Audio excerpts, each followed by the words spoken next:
9 tips for handling public speaking questions. How you handle questions from an audience can often be the deciding factor as to how your presentation is received. If you're pitching for business, then it's absolutely vital to handle questions well. 1. Be prepared for questions. When you write your presentation, think about what you're likely to be asked and what your answer is going to be. Maybe you won't want to answer a particular question there and then, so think about what you'll say to satisfy the questioner. 2. Make it clear at the start. You may decide to take questions as you go or at the end of your presentation. Whatever you decide, make it clear at the start and don't change your mind. I would suggest questions at the end in a short presentation. If you take questions as you go, then your timing will get knocked out. And always remember, an audience won't forgive you for taking half an hour when you were only scheduled to speak for 15 minutes. 3. Never finish with questions. Far better to ask for questions 5 or 10 minutes before the end, deal with the questions and then summarize for a strong finish.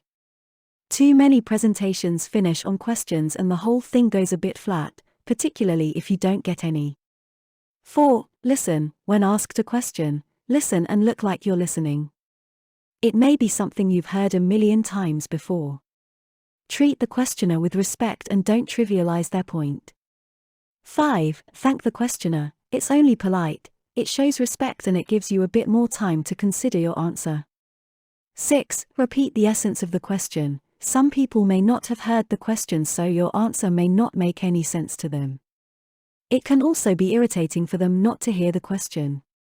Again, it gives you more time to think of the answer and it makes you look so clever and in control. 7. Answer to everyone. Don't fall into the trap of only answering the questioner.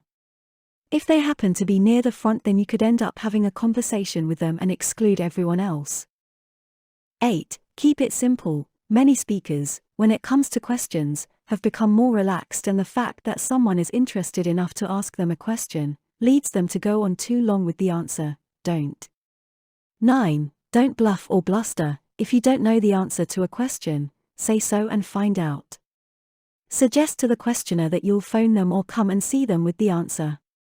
It can even be a good way to make further contact after the presentation. As we all know, it's possible that you may not be asked any questions and you then have that awkward silence.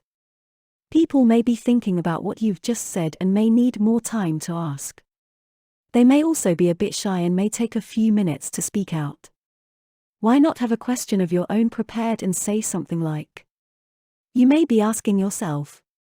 If you still fail to get any questions, then go straight into your summary and closing statement. Handling a question and answer session well demonstrates your professionalism and reflects on your message.